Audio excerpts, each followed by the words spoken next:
各位，又係我摩登說書人同大家講《水滸傳》。之前《水滸傳》咧一共講咗27集就停咗，已經有差不多2年冇講咯。主要有2個原因嘅，經濟原因同身體嘅原因。你明噶啦，經濟嘅原因。不過最近呢2方面咧都有咗一啲好嘅進展。咁有啲朋友又成日想我再講翻，咁我自問咧都有鋪說書癮嘅，所以咧決定再攞嚟講。咁希望你哋繼續捧場啦。咁停咗太耐咧，大家可能已經唔係好記得前面講到邊度啊，所以而家我先講翻轉頭。上邊係講到晁蓋呢班人做咗一件大案，官府通緝佢哋，宋江就通水俾晁蓋，叫佢哋快啲走。於是晁蓋呢班人咧就走咗去梁山泊落草。晁蓋仲做咗梁山泊嘅一哥添，咁佢感念宋江嘅恩德，就派赤髮鬼劉唐偷偷地翻鄆城縣送禮俾宋江。份禮物都好重手啊，係100兩黃金，仲有一封感謝信。宋江並冇要晒嗰100兩，只係攞咗一條金條。佢將呢條金條同封信呢，就放咗入佢嗰個隨身嘅公文袋度。佢咁做咧就闖咗個大禍出嚟啦。呢個後邊會講。宋江一個人行翻屋企嘅時候咧，就撞到佢鄰居嗰個專做媒人嘅王婆。咁王婆咧又同另一個阿婆一齊。呢個阿婆叫做閻婆。呢個閻婆喊苦喊忽咁樣。王婆就同閻婆講：哇，竟然俾你撞到宋大哥，呢次你真係行運啦。咁宋江就問咩事啊？王婆於是1、5、1、10講出嚟。原來咧閻婆一家3個人，閻婆、閻公同佢個女閻婆惜，佢哋咧由東京嚟鄆城縣投靠一個親戚，點知個親戚咧已經搬咗，聯絡唔到，而家生活都成問題啊！本來婆媳啊識唱曲嘅，可以去啲宴會嗰度賣唱揾食，偏偏鄆城縣啲人咧又唔興擺酒嘅，咁而家佢哋呢家人咧就3餐都成問題。早幾日閻公又病死咗，連棺材都冇錢買，而家條屍咧仲停咗喺屋企。咁閻婆諗到冇嘢好諗啊，就想揾王婆幫佢個女阿婆媳做媒人嫁人嚟解決生活啦。不過王婆就覺得邊有咁容易啊？一時3刻你就話想嫁人，正在唔知點算好啊，點知就撞到阿宋江翻嚟。咁當下王婆諗起宋江最中意幫人噶啦，就求阿宋江你接濟下閻婆啦。咁王婆真係了解宋江啦。宋江喺江湖上有個朵叫做及時雨，係出咗名中意幫人嘅。咁佢人面又講，鄆城縣有間殯儀公司係佢個 friend 陳三郎經營嘅。咁當下咧佢就寫咗個帖俾陳三郎，叫阿陳三郎咧先賒副棺材俾閻婆。咁跟住咧又送咗10兩銀紙俾閻婆去解決生活。話閻婆對宋江千多萬謝，就咁搞掂咗佢老公嘅喪事。佢對宋江好感激，於是咧就去揾宋江講聲多謝。點知佢唔講多謝仲好，佢一講多謝咧就害到宋江雞毛鴨血。點解咧？慢慢講啦。原來閻婆去到宋江屋企，發覺呢間屋咧原來冇女主人嘅，就心動起上嚟，即刻行過隔籬揾王婆，細細聲咁問王婆：喂，嗰個宋江係咪冇老婆噶？王婆係個精甩邊嘅人嚟噶嘛？閻婆咁樣問佢，於是佢笑笑口咁話：係噶，從來都冇見過有女人喺佢屋企出入嘅。你想我同你做媒人啊？閻婆又笑笑口：衰鬼，你好似我肚裏邊條蟲咁嘅。我個女阿婆媳有翻2分知識噶。以前我哋住東京嗰陣，都有好多人同我提親嘅。不過我唔肯啫嘛，我驚佢嫁咗人，咁邊個養我哋啊？不過而家我見宋大哥咁好人品，好想俾佢個女嫁佢。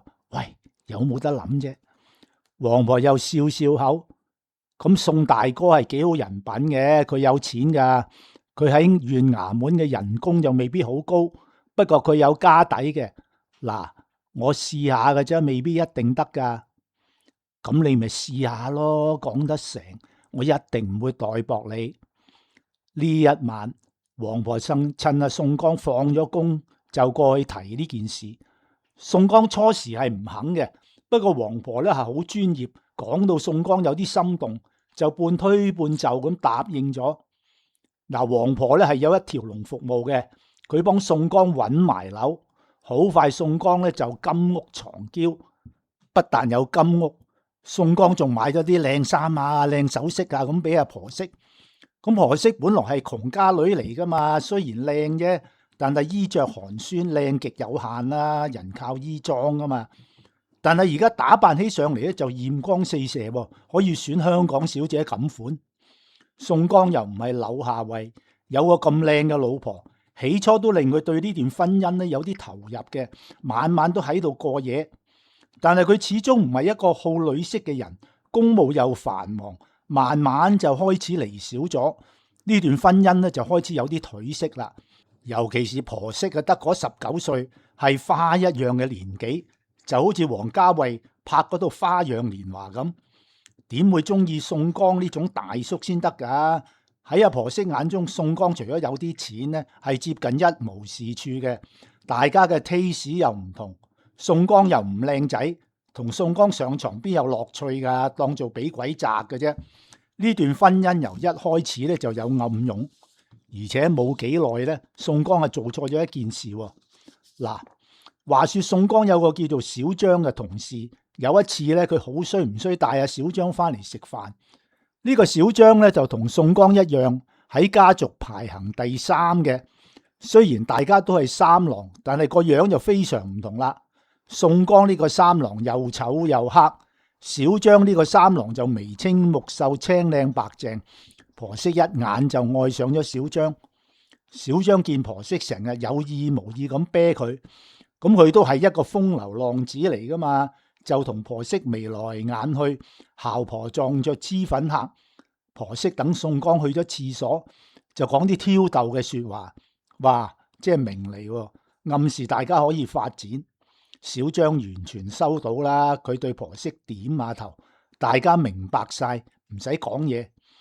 跟住落嚟嘅日子，婆媳同小張就開始偷情啦。小張成日好夜嚟揾婆媳，嚟親都過夜。然後第二朝一早就走，起初都仲有啲顧忌嘅，唔敢嚟得咁密嘅。後來佢發覺宋江根本就冇乜點去揾婆媳，就越嚟越放肆。啲街坊啊開始講是講非啦。咁呢啲流言咧，少不免有啲傳咗去宋江度。但係宋江咧就半信半疑，冇乜點在意。講真，佢都唔係好中意呢個老婆，呢段婚姻係人哋逼佢上轎嘅啫。女人對於佢嚟講，其實咧係可有可無嘅，但係嚴婆就好上心啦。佢成日勸個女唔好偷情啊，咁樣遲早出事。但係婆媳睬佢都生臭狐啦，繼續同小張喺個角仔度翻雲覆雨。嚴婆越嚟越擔心，於是有一日咧，佢就索性走去衙門揾宋江，佢叫宋江快啲去睇下個老婆啦。宋江周身唔得閒，嚴婆係咁冤住佢唔肯走。咁宋江冇辦法啦，唯有放工之後咧跟阿嚴婆翻屋企。不過呢一晚咧，佢好夜至收工，去到都接近午夜。嚴婆一入屋就大大聲聲咁嗌：阿女，你個三郎嚟睇你啊！婆媳以為小張嚟咗，就喺個角仔乒乒乓乓咁走落嚟，點知樓梯落到一半，發現原來係宋江，又乒乒乓乓咁走翻上去。宋江見到條女咁嘅態度，心都淡晒，就同嚴婆講：佢唔中意見我，不如由佢啦，我走先。嚴婆話：哎呀，姑爺，你唔好同佢計較啦，佢細路女嚟，你咁多日冇嚟，佢嬲你啫，你上去啦，今日喺度過夜，唔好走。嚴婆做好做醜咁拱宋江上樓，宋江就半推半就咁上咗個角仔。呢一晚注定係出事嘅一晚。宋江同婆媳瞓埋一齊，大家冇嘢講，婆媳仲揾個背脊得住阿宋江。不過宋江畢竟都係個男人，佢唔係性無能。婆媳個身材好到成個可樂樽咁，佢忍唔住就伸手過去想話摸下婆媳，點知佢隻手一掂到婆媳，婆媳就成個彈起，一手揈開佢。宋江硬好涵養啊，都忍唔住扯火啦。做咩啊？掂下都唔得啊！婆媳唔出聲，又轉身揾個囉柚得住阿宋江。宋江真係好想一巴車埋去，不過打女人呢種事係佢唔做嘅，佢忍住自己啲火。不過佢個心係有條刺噶啦，佢諗起呢排聽到嗰啲傳言，唔通係真嘅？係咪真唔知，但係婆媳對佢冇晒感情，佢就知。佢忍唔住就鬧咗佢：你個臭雞，炒嚿叉燒好過草嚟。婆媳又唔出聲，又扮瞓着，兩個人係咁一齊瞓喺張床度，瞓到接近天光。其實大家都冇瞓着。宋江見到個天開始光咧，就起身行出去，寧願出去散下步，都好過同一個對自己冇感情嘅女人一齊瞓。宋江一行出嚟，忽然見到前面有燈火，佢醒起啦，係賣湯藥嘅黃伯喺度擺檔，去飲翻本下火都好喎。黃伯見到係宋江，就二話不說，滗咗碗好補身嘅二陳湯俾阿宋江飲。嗱，宋江其實係熟客嚟，有時咧佢攰得滯咧，都會專登嚟飲碗二陳湯。不過佢個身咧成日冇散紙嘅，試過好多次賒數，阿黃伯從來冇追過佢還錢。有一次佢知道黃伯又窮又冇親人，死咗之後冇人幫黃伯殮葬，咁佢就講過：黃伯，你第時過咗身咧，我會負責你嘅身後事嘅。咁而家宋江咧就醒起呢個承諾，佢忽然諗下嗰晚我收咗人一條金條，不如而家就俾佢啦。宋江習慣隨身孭住個公文袋嘅，條金條就擺咗喺個公文袋度，於是佢就隨手伸隻手去個公文袋度抄啦。咦，死啦！個袋漏咗喺個賤人度添。佢即刻有啲擔心，條金條唔重要啊，重要嘅係嗰封晁蓋寫俾佢嘅信啊嘛。個賤人識字嘅，如果俾佢睇到封信咪死，私通反賊係死罪嚟。諗到呢度，宋江真係有啲驚，佢即刻嗱嗱聲飲咗碗二陳湯，佢就急急腳行翻去啦。事實證明宋江唔係諗多咗噶。嗱，頭先佢一走咧，婆媳個賤人就趷翻起身。佢唔覺意睇到宋江漏咗條腰帶喺度，條腰帶又掕住個公文袋。個公文袋一睇咧就知係 cheap 嘢，但係條腰帶咧就好靚，一睇就知係名牌貨嚟。佢心諗，不如收埋條腰帶，佢送俾小張都好啊。於是佢伸手去攞條腰帶啦，點知佢一個唔小心，成個公文袋就跌咗落嚟，裏邊條金條同封信就啷咗出嚟。婆媳見到條金條，雙眼識放光咁滯，心諗，我偷咗佢買啲補品俾小張補身都好啊。呢排佢成日同我上床，個人瘦咗好多嘅陰公，至少食翻10劑8劑補下個腎都好啊。咁本來如果就咁攞咗條金條咧，對宋江嚟講其實冇乜嘢嘅，但係好衰唔衰，婆媳又好似大部分女人咁諸事八卦，佢竟然打開咗封信嚟睇。話唔睇就冇嘢，一睇就好大鑊。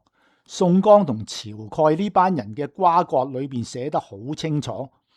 婆媳雖然文化程度唔係好高，但係呢封信都寫得好淺白嘅，佢完全明晒。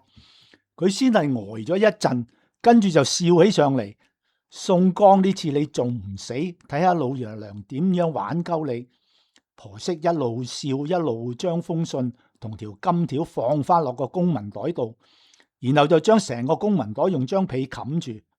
就喺呢個時候，佢聽到一聲大門響，跟住又有腳步聲上樓梯。